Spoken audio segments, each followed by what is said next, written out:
a plus de 120 ans, bien loin du Caucase. C'est dans son atelier de Montrouge, près de Paris, que le pharmacien Henri Rivier élabora le premier désodorisant d'intérieur. Son associé, Auguste Ponceau, venait de lui ramener d'Arménie une résine végétale, le benjoin, que la population locale utilisait pour parfumer et désinfecter les maisons. Et les Arméniens, eux, faisaient brûler la résine elle-même.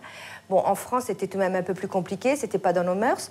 Donc, il a essayé de dissoudre le benjoin dans de l'alcool et ensuite de mettre cette solution sur le papier. C'était la résine elle-même, si vous voulez, qui était considérée désinfectante à l'époque, qui ne l'est plus parce que ça ne répond pas aux critères de désinfection. Toujours vendu en officine, le papier d'Arménie reste apprécié pour son parfum si singulier, des notes vanillées et balsamiques qui rendent accro. Cette fragrance se compose à 90% de benjoin, extrait d'un arbre d'Extrême-Orient, l'alibouffier. Le benjoin vient des régions montagneuses au Laos et ces exploitations de benjoin sont très bénéfiques au point de vue écologie. Parce que d'abord, ça a permis aux populations des montagnes de rester sur place.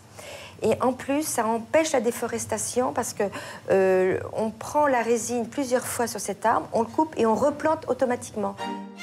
Original, rétro, peu cher et écolo-compatible. Voilà qui explique sûrement le succès du papier d'Arménie.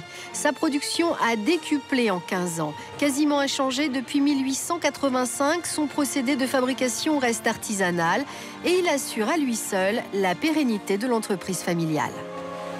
En 2007, Francis Kurkdjian, célèbre parfumeur parisien d'origine arménienne, crée un nouveau parfum et relook le carnet du papier d'Arménie. Cette série spéciale a eu un tel succès qu'un troisième parfum serait en cours d'élaboration.